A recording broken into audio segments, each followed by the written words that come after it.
When it comes to quality sleep, Ashley has you covered with top mattress brands at winning prices and with special financing options available. You can snooze now and pay later. Plus, your mattress purchase helps give the gift of better sleep to children in need and U.S. Special Operations Forces. Visit your local Ashley store or shop online today and make every snooze count. Financing is subject to credit approval. See store or ashley.com for details. Canva presents True Crime of Design. In the office, Maya spots something unusual in the presentation. What's this? It was an off-brand font. Her coworker explains. I added the font. I thought it was fun. It was not. Maya solved it with Canva. Open up Canva, one click, and the font is on brand. Easy. Stay on brand and solve font crimes at canva.com, the home for every brand. Are you fascinated and terrified by cases of missing people?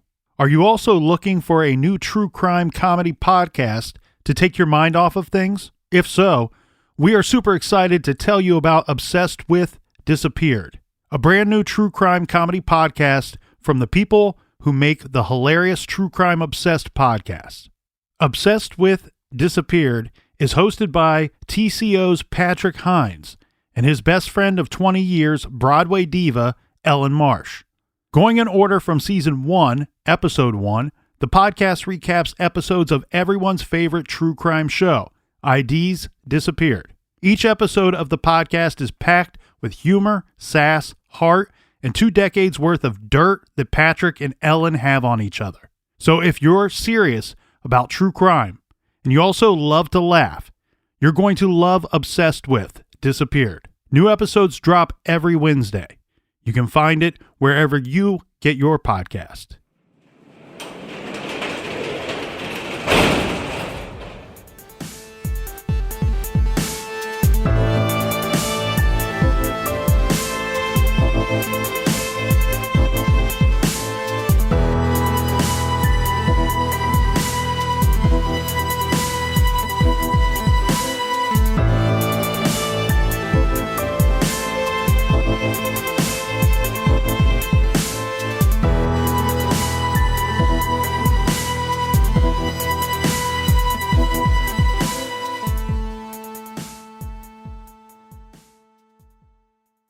Welcome to True Crime Garage. Wherever you are, whatever you are doing, thanks for listening. I'm your host, Nick, and with me, as always, is a man that is constantly asking me, what if this whole crusade's a charade? He is the captain. I mean, think about it.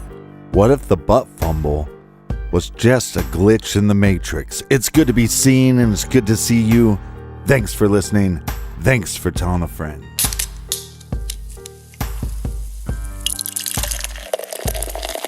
Today in the garage fridge, we have Gravel Donuts by the innovative brewers over at Outerbelt.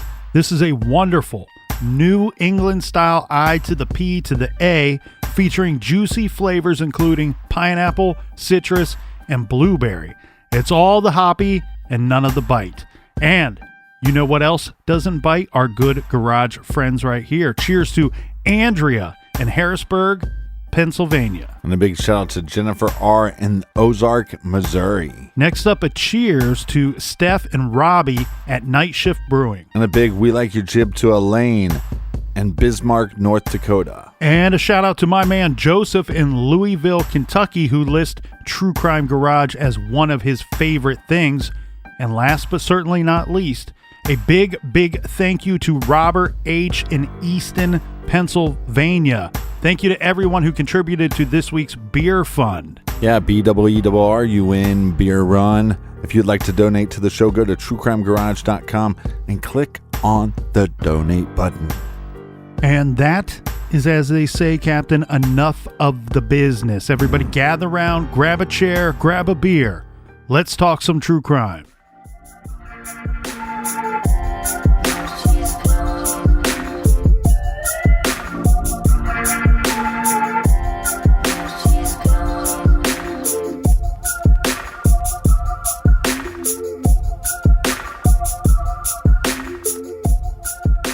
Right at the top of the show, let's get into some more information that the Akron police have stated publicly.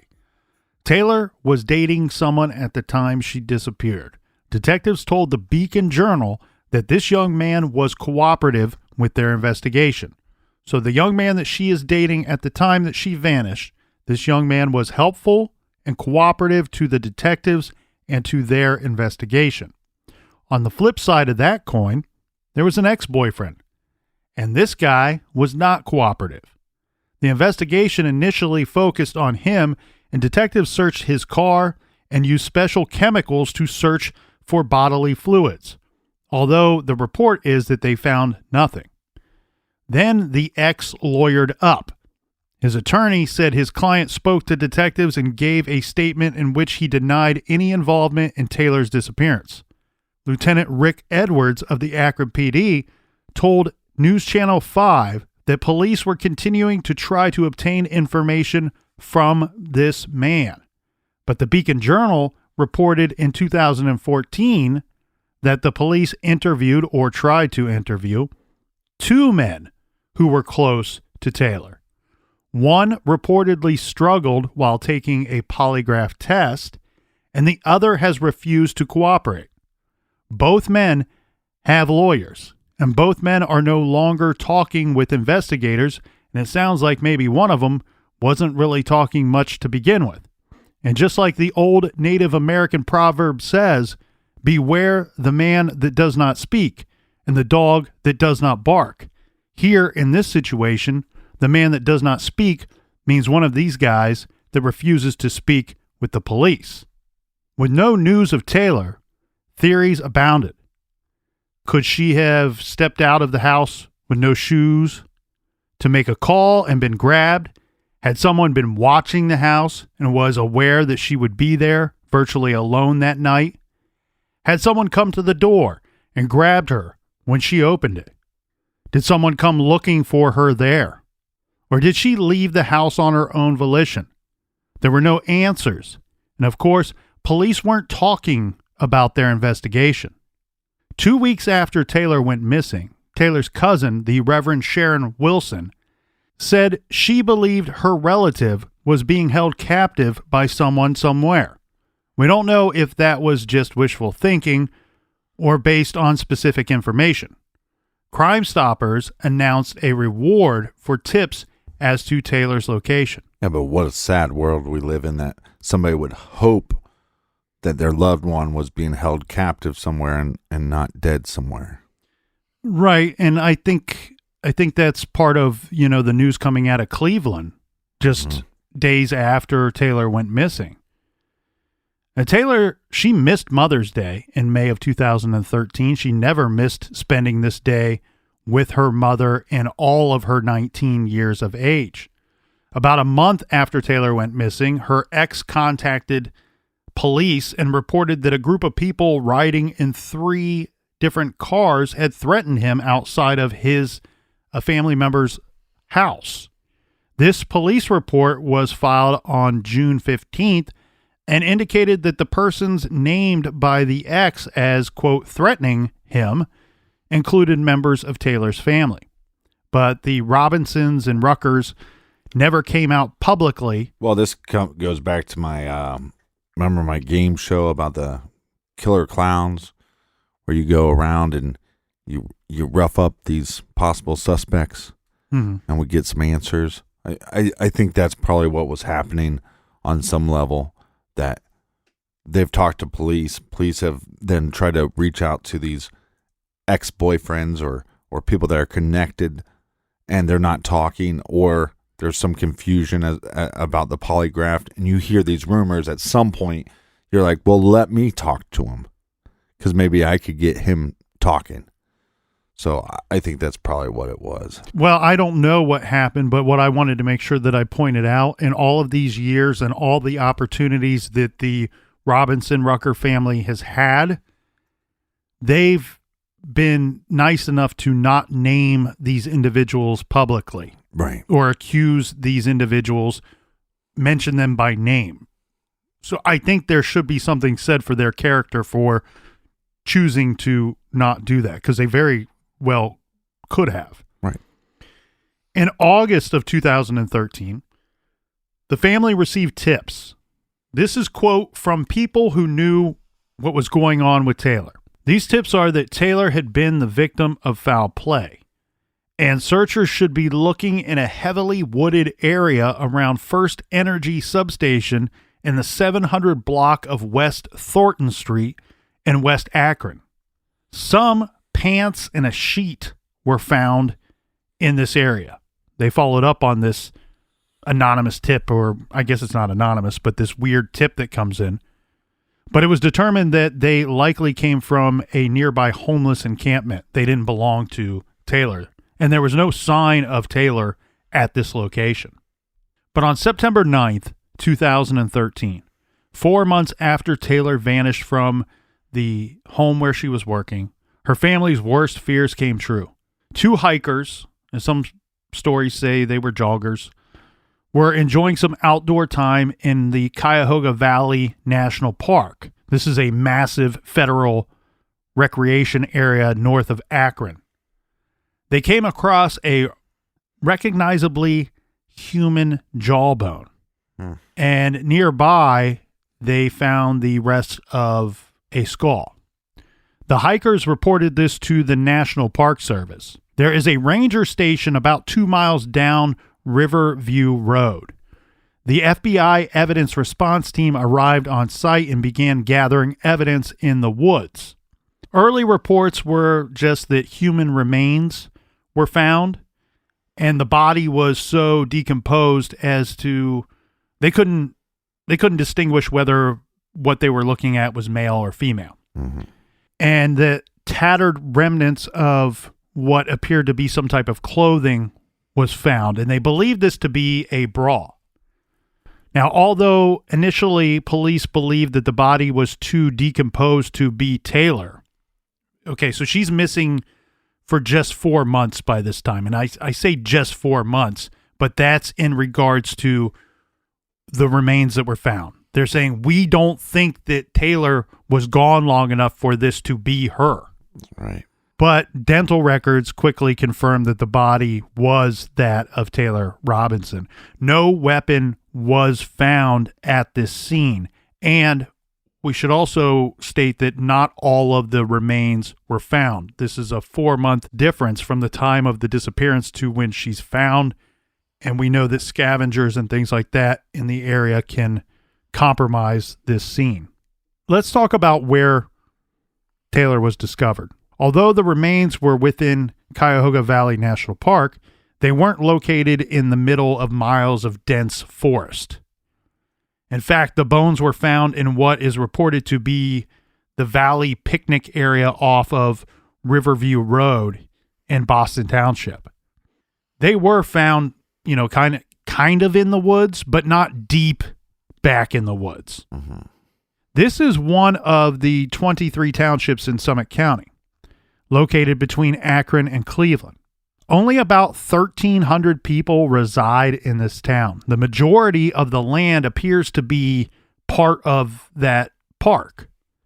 The picnic area is on the western side of the portion of Riverview Road that connects Everett, which is where the Everett Ranger Station is that we pointed out, and Peninsula.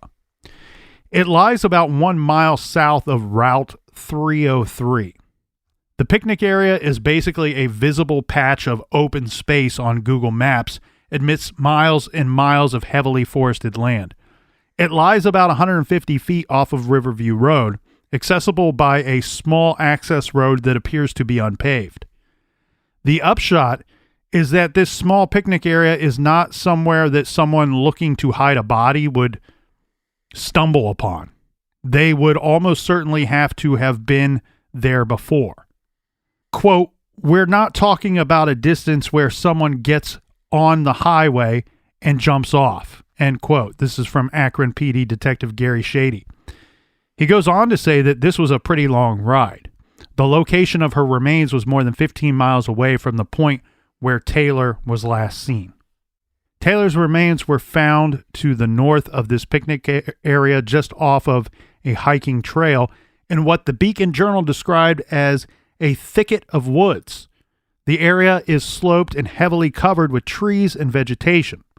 The hikers had stumbled on the bones when they ventured off the trail. Besides the brawl, no other remnants of clothing or other items were found, according to that newspaper.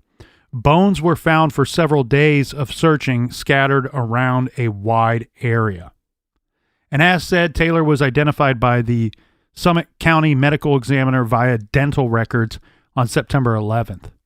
Her bones were then sent to an anthropologist at Mercyhurst University in Pennsylvania to try to determine the cause of death. This means that whatever happened to Taylor was not immediately apparent from her skeletal remains.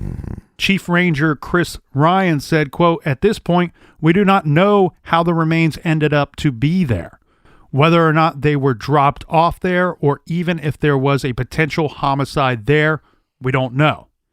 And indeed, Captain Daniel Zampelli of the Akron PD said that on September 12th, quote, "It's too early to rule as a homicide." He said the case was being investigated as a suspicious death. The FBI returned to the picnic area where Taylor was found for several days that week, continuing to locate bones and additional evidence that spokespeople would not discuss. Well, I want to stop you here and I don't want to spend too much time on a soapbox, but we've had a couple cases lately of these suspicious deaths, and you have law enforcement that comes out initially and says, we don't want to rule it anything. We don't want to rule it a homicide. We don't want to rule it this. And I've been seeing that law enforcement and the detectives have been getting a lot of kickback for that in these cases that have been hitting the news lately. I think it's just the responsible thing to do. Like, if you don't have the evidence to rule it one way or the other, why would you come out and make those statements to the public? Well, yeah. I mean, their whole job is in determining and labeling things is based off of evidence. Well, and their job is to label something or call something not what it is based off of evidence that does not exist is incredibly irresponsible. And in fact, you're not doing your job. I mean, right. Their job is to get it right. You should be reprimanded for doing so. Right. Their job is to get it right, not to get it as quickly as possible.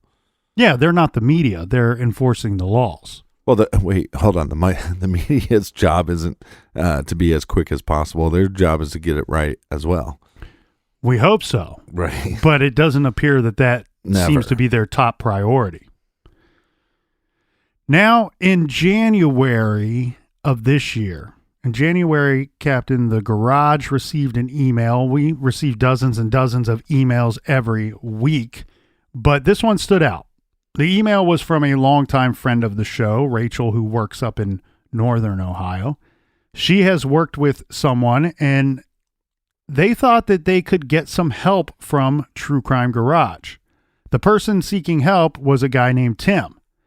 Tim fired off a friendly and informative email introducing himself and his line of work and professional background.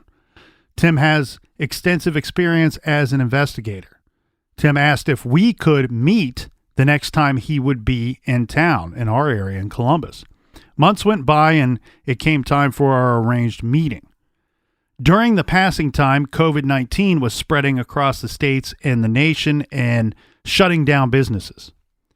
This forced us to call an audible, but we were able to keep the meeting. This was the first business meeting in my lifetime that involved me wearing a mask and gloves and did not involve the usual handshake. Instead, we greeted one another with a weird elbow bump and shared a laugh, as that is the only real normal way to finish off an elbow bump greeting. Tim is a gray-haired man who speaks very matter-of-factly. He's a straight shooter, but chooses his words and polices them carefully. Tim knows from his background, something that gets lost on most of us, that words have real meaning, and words also have real consequences. In his work, it's the same as ours here at the garage, but sometimes on a heightened level. There are victims out there that need to be considered and respected, and there is the integrity of an investigation. and it would be rude to the victims and harmful to the investigations to not choose your words carefully. Tim Demoff is a private investigator, and he is the president of a private security company and former Akron, Ohio police detective. I asked him several questions, and I was impressed with his knowledge and how motivated he is in helping victims. He explained that sometimes he is hired by victims' families searching for answers, and sometimes he is doing pro bono work. Now, Tim has that little thing inside of him that all of the rest of us have. That thing when you see a case in the papers or you hear about it on the news and you just can't shake it, it sticks with you. Tim said sometimes when that happens, he will actively seek out a case that he can't shake. And he and his firm, SACS Consulting, will take on a case. His reason for wanting to meet with True Crime Garage, well, he was looking for new and interesting ways to get some cases back in the spotlight, out to the public. The type of cases that the captain and I gravitate toward. Solvable cases that just need a little push. They need that tiny missing tidbit of information, and someone out there has it. So we discussed several cases, some from down here in Columbus, but most of them in the Cleveland and Akron areas. Tim was passionate about the cases he has worked. Taylor Robinson's case instantly fascinated me. With little information, I started seeing very easily how this case could be solved if we just had that one little piece. We elbow bumped again and parted ways. We agreed we would meet again after I had some time to review the case. Tim told the garage he will talk Taylor's case anywhere, anytime, with anyone. He is that driven and passionate about solving Taylor's case, and more importantly, getting answers for Taylor's family and mother. That meeting took place last week. Armed with questions, and Tim armed with a good-sized case file, we sat down. I first wanted to know how and when Tim became involved in Taylor Robinson's case. He said he saw the case. It was all over the news at the time when Taylor first went missing. And his normal protocol is to sit back, let the authorities and the investigating agency take the case, and if it doesn't seem to go anywhere, then a phone call is made. Fairly early on, really just several days, maybe a week after Taylor went missing, Tim and SACS got involved, taking on the case, charging Taylor's family just $1 to look into Taylor's inexplicable disappearance. He and another PI, this is Tom Fields of Accurate Investigative Services, looked into the case for a month, returning to the house where Taylor had worked the night that she disappeared and interviewing several people about Taylor. Demoff then publicly released a criminal profile of the person he felt was responsible for taking Taylor. He told the media that whoever was involved knew Taylor very well and likely had a personal relationship with her, and the two had a confrontation that night. Demoff believed that this person knew where Taylor was working that evening and was someone she was comfortable enough with, or at least willing to meet this person outside of the house in her bare feet late at night, or let this person into the home. According to Demoff's theory, this was not someone who just stopped by and the two got into some kind of argument, but this was the result of an ongoing issue, something that had been brewing for a while. What happened to Taylor was likely not premeditated, but rather precipitated by a fit of rage after her killer did not receive the response he wanted from her. This person was not believed to have committed murder before, but he may be on the edge of criminal activity, as Tim put it. Taylor was murdered, but it is possible that Taylor's death was an accident as a result of this fit of rage. Demoff told the media that through interviews, he had learned that Taylor had some conflicts going on in her life, including with a former boyfriend. According to the Beacon Journal, quote, there were also communications with someone that were so difficult she broke down crying, but would not confide the source to friends or family. I strongly believe there was a conflict between that person and her that was taking place before she disappeared. I believe that this was a culmination of that conflict, that this person wanted to confront her, Demoff said. Further, Demoff theorized that several people, this is where we can help, Captain, several people know what happened to Taylor, and it was possible that more than one person was involved.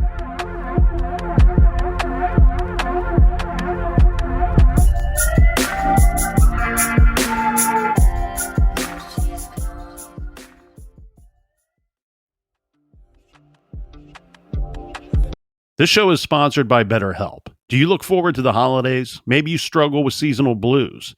This time of year can be a lot, and it's natural to feel some sadness or even anxiety about it. But adding something new and positive to your life can counteract some of those feelings. Therapy can be a bright spot, something to look forward to make you feel grounded, and to give you the tools to manage everything going on.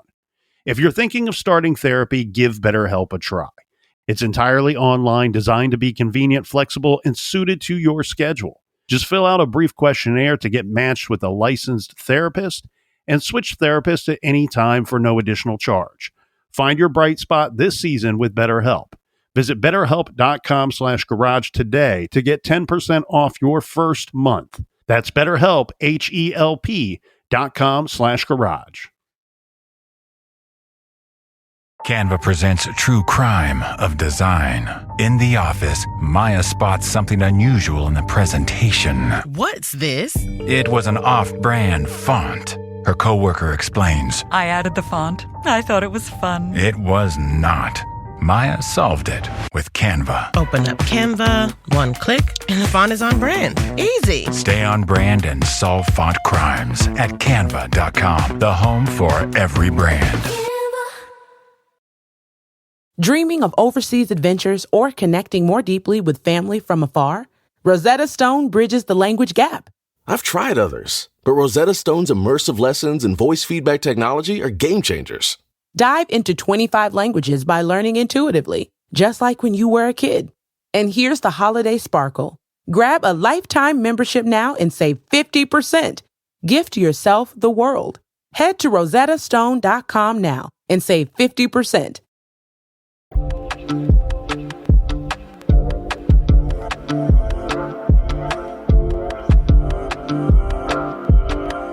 All right, we're back. Cheers, mates. Back and better than ever. Back and Better than before the break. If you're a new listener to the show and you're just checking us out for the first time or this week for the first time, we want to apologize. And you're looking at your phone or your device and you're going, hey, these guys are great, but they only got about 40 episodes available. That's because all of the episodes older than that are available for free if you download the Stitcher app. 400 and some episodes available, and almost 100 episodes available of Off the Record, our Stitcher Premium show. That's a lot of garage goodness right there, Captain. Mm-hmm. So let's discuss the cause of death, because now we've found the remains, but it's not too hard to figure out with the amount of time that took place between the disappearance and when they are finding the remains that a cause of death is going to be difficult to determine based off of the level of decomposition. Right.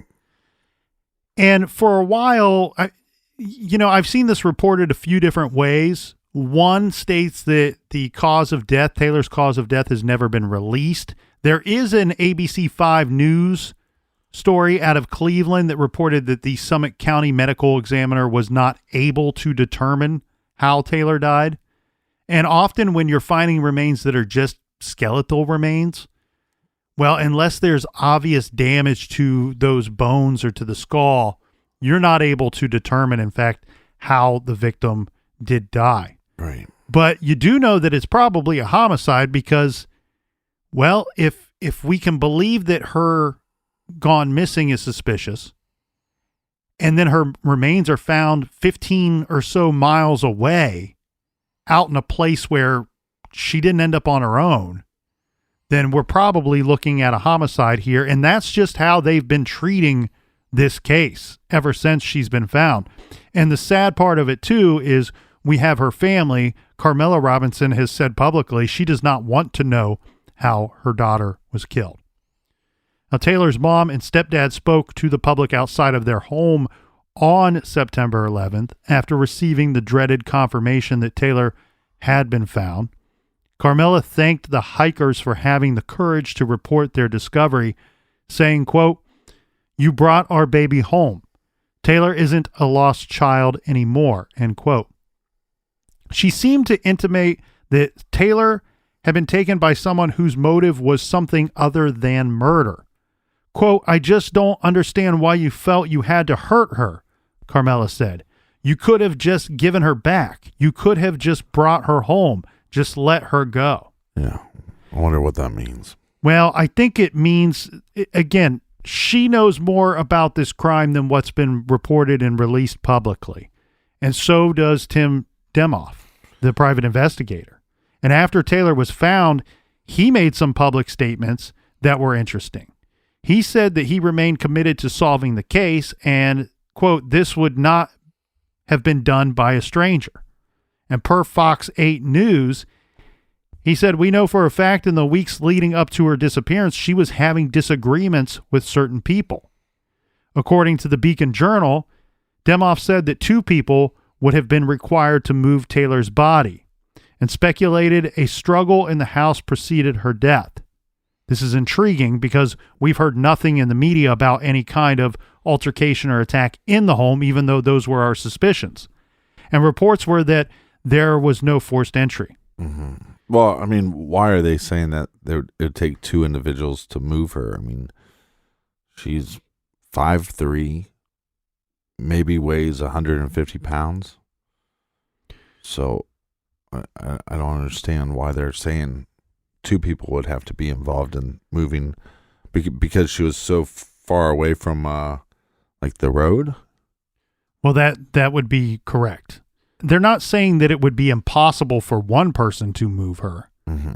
They're just taking a look at the landscape and a look at the route from where she went missing to where her remains were found and going through the logistics of moving the victim along the way. Right. Yeah. You would need 2 people to do this. That's what all probability points to. Well, it makes you curious what the motive is. I mean, again, they got to hold back certain things because that's the way they're going to get more information and then connect the dots, and that's how they can bring a case against somebody. But it makes you wonder as a listener, well, what would 2 people have to argue with her about? And you wonder on some level, is this a past relationship? How long has she been with the new boyfriend? Was there separation period? Was she possibly even pregnant? So let's really get into this because there's a really good working theory on this case, and I believe that it is absolutely spot on. And we are going to be calling upon the public for their help. We're going to be doing that. So I want to be clear about something. We are not specifically stating that the most recent ex-boyfriend is the prime suspect. Okay? We are saying that an ex-boyfriend. Yeah. She had several ex-boyfriends. She's 19 years old. One of her ex-boyfriends is considered to be the prime suspect. And in fact, there are 2 that it has basically been narrowed down to. Mm-hmm. Tim Demoff and his group started with about 6 suspects that they liked, and over the years, they've narrowed it down to 2. Then we have the police. They're conducting a separate investigation, but it looks like both of these agencies share the same thought. Well, yeah, or the evidence is pointing into the same direction. And I think that's what we have here. So without getting some of the things, the specifics, I cannot get into. I've been sworn to secrecy, as they say. But there is evidence that says that something happened inside that house. Whatever happened to Taylor took place inside that house. Mm-hmm. What they believe is, again, we have her phone's never been recovered, but they have her phone records, and they went through those very, very with a detailed investigation. Mm-hmm. Fine-tooth comb. There you go. And they've confirmed that every person that she was interacting with via that phone and those phone records were people that she knew. We don't have like some weird random call that night. Right. Every interaction leading up to her disappearance was with people that are known in her circles and that knew Taylor. So the working theory is this. There is no motive for murder. Murder is the motive for hiding the body. Meaning somebody went there with no intention of harming, hurting, or killing Taylor at all. This was a matter that was brewing for a while, and it could not wait any longer. This person felt that they needed to confront or discuss this matter with Taylor in person and right away. Taylor knows this person and very likely knew them for a long time, so accepts the, hey, can I drop by and talk to you? She accepts that invitation. Mm-hmm. This person comes by. What we can't figure out here, Captain, was this person alone or with somebody else? Right. Most seem to believe that either this person was alone or he came with a friend. Well, what I mean by alone is somebody could have been waiting out in the car. Mm-hmm. Or this person was completely alone and then called for help and called in the assistance of somebody else. This person entered the home with Taylor. They discussed whatever the matter was. And I have reason to believe that Tim and his group know what the matter was, but nobody's telling us what the matter is. Right. And I believe police know what it is as well. And so. Well, that really helps us. Okay. What do you mean it really helps us? Well, it'd be nice to know what the matter was. Well, we can't because it could be jeopardize the investigation. Thank you. So the person enters the home willingly, was invited into the home by Taylor. Come on in. Take your shoes off. Whatever they're discussing doesn't go the way of the person that would turn out to be our killer. Mm-hmm. The way that they wanted it to go.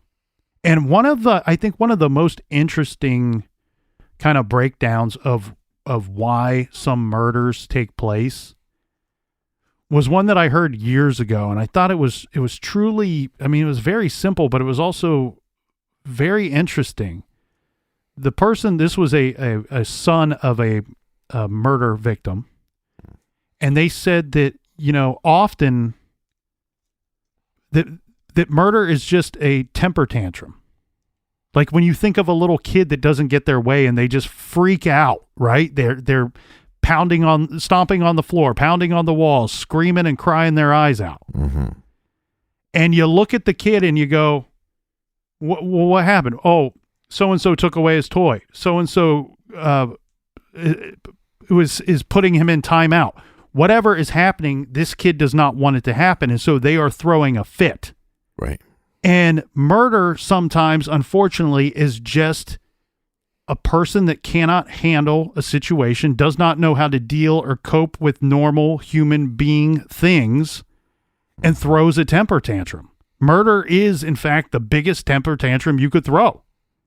Or suicide. And so here what we have is just that. And that seems to be what Tim believes and what police believe, as well as Taylor's family. You heard the words of her mother saying, we don't think that you intended to kill her, that there was no motive for murder. Why didn't you just give her back? Why did you have to hurt her? So whatever happened, whatever disagreement or whatever was going on between our victim and the killer didn't go the killer's way. The killer reacts the only way he knows how to, and that is to violently attack this woman and then kill her. Now, yeah, but hold on. It makes it seem like there's some kind of attack on that she was still alive, and then that this suspect would have taken her with him, and possibly she wasn't dead at the time. Am I nuts for saying that's what it seems like coming from the family? Coming from the family. Well, why they said, why couldn't you just give her back? You could have just gave her back. That's what I'm saying. So that does that imply that they believe that he took her? No, I believe that I think that that's just a grieving mother speaking, talking with her heart and questioning everything. This is truly a senseless act. And there's just no way to handle this, to deal with this. So there's a lot of things that indicate that she was killed in that home and then needed to be moved. And where our profile goes is one of these two individuals that they've narrowed it down to has a link to the area where Taylor's body was found. The park. Correct. The thought being that, look, when something bad happens, when you find yourself in a state of panic and in a situation where you feel like you have to do something to get yourself out of hot water, hot tub, you lose the ability to think far and wide. You narrow your focus and you very quickly go to what you know. Go to a place of comfort. And that's what it is believed happened here. Now, so that we got this big national park, but they believe that this individual is connected to that park. One of the two people that they've narrowed it down to, they don't believe that he's connected to the national park. They know. They know by witness statements that this man frequented the park on occasion. Okay? So one thing where my mind goes then a step further with this, Captain, is I wonder, like, if you have people telling investigators this individual goes to this location and may just go there to clear his mind or to relax or escape the real world here. My mind goes to, is he also kind of returning to the dump site to see if they've found her yet or if things are as he left it? I bet he would have. So that's one thing I think of. But the interesting thing here that we need to focus on, and where we're going to ask the public for help, is that investigators firmly believe that there are people in the community that know who did this. Yeah, this sounds to me, coming from, again, Tim and the family, and then probably law enforcement as well, you go, there's too much little details that they know that they probably shouldn't know. That means that there's rumors swirling around the community. Right. And we also have the belief that at least one person helped to conceal the body, to move her and conceal the body. So there's at least one person that knows. Yeah. And look, you thought you're trying to help your friend, but this is not how you help your friend. This makes you a criminal. This makes you moving the body with your friend. That makes you a bad dude. And the only way to right that wrong is for you to come forward and say what you did. And a lot of times, if you just were the one to help move the body, law enforcement will work out a deal with you.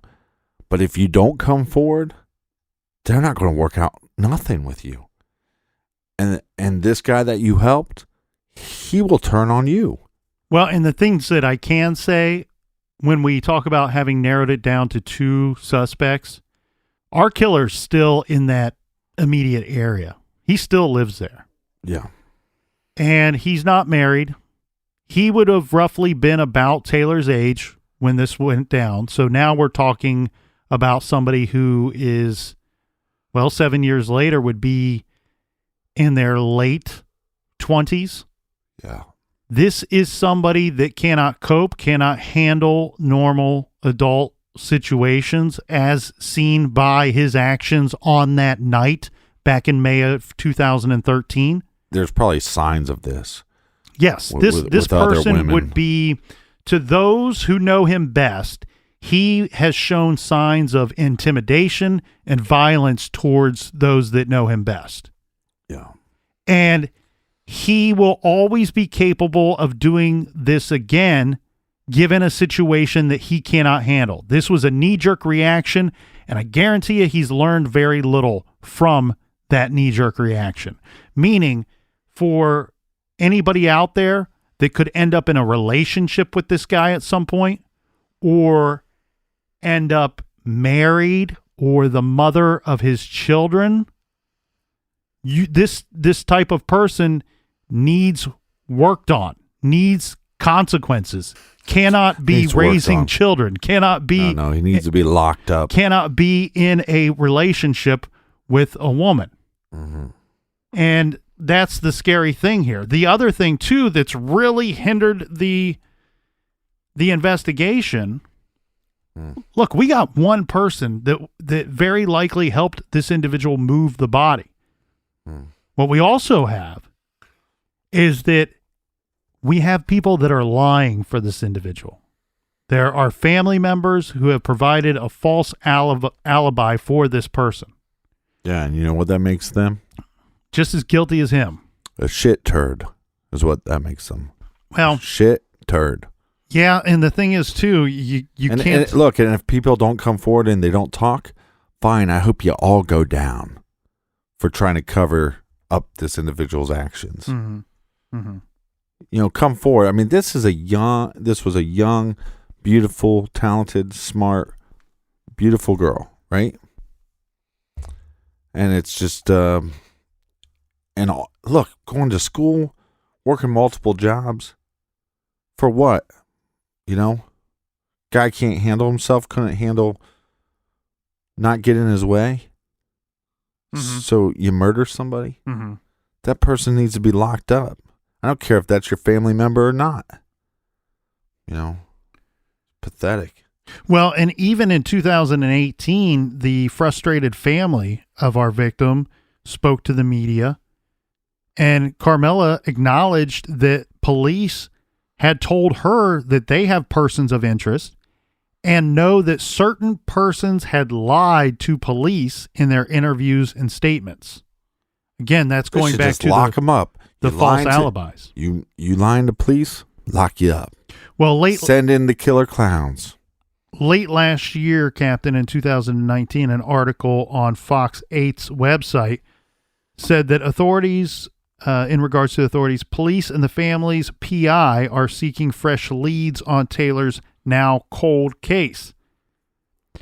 Summit County Crime Stoppers also announced a partnership with a group called Silent Angels. That's also a group that Tim is very much involved with, to provide a $7,000 reward for information leading to the arrest and conviction of the person or persons who are responsible for what happened to Taylor. And I want to take that a step forward because that's late of last year. And here we find ourselves in the middle of 2020, and 2020 is, well, it's been a really sucky year.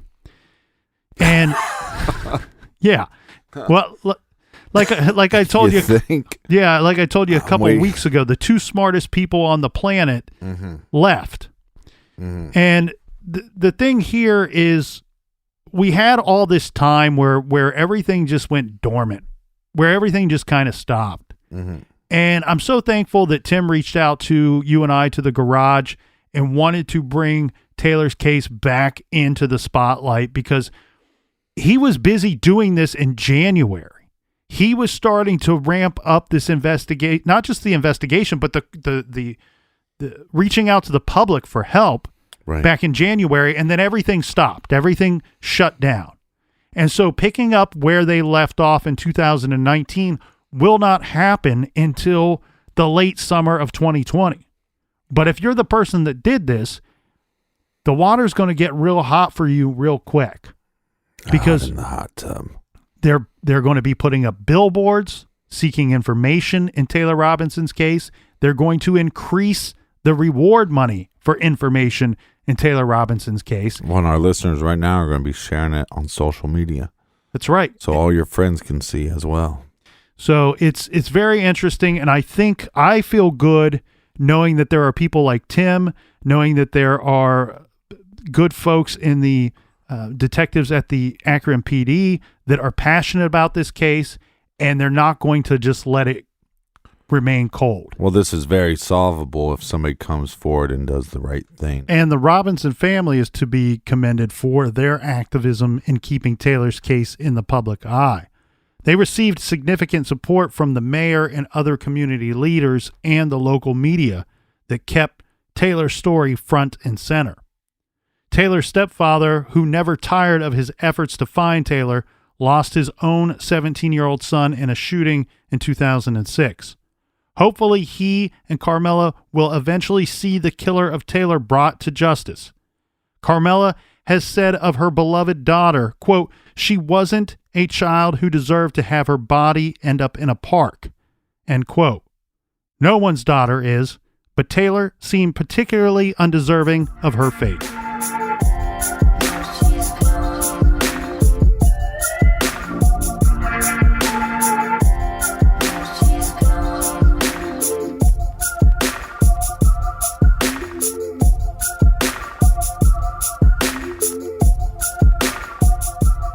All right, Colonel, do we have any recommended reading for this week?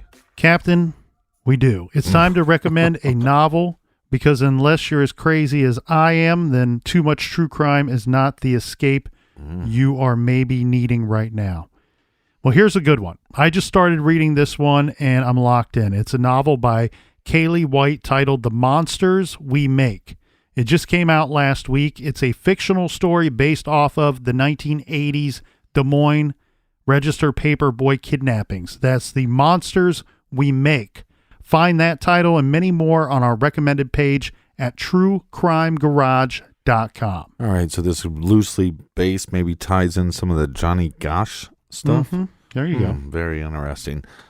Everybody, tough times, hang in there, be good, be kind, and don't litter.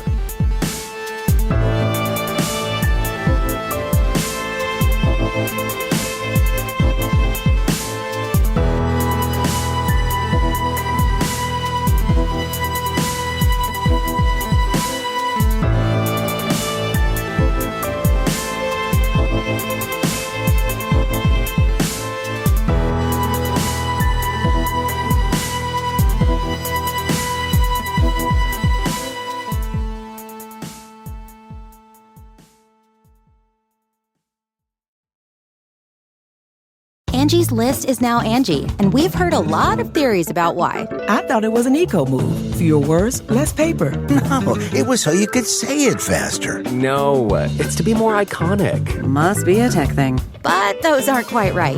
It's because now you can compare upfront prices, book a service instantly, and even get your project handled from start to finish. Sounds easy. It is, and it makes us so much more than just a list. Get started at Angie.com. That's ANGI, or download the app today.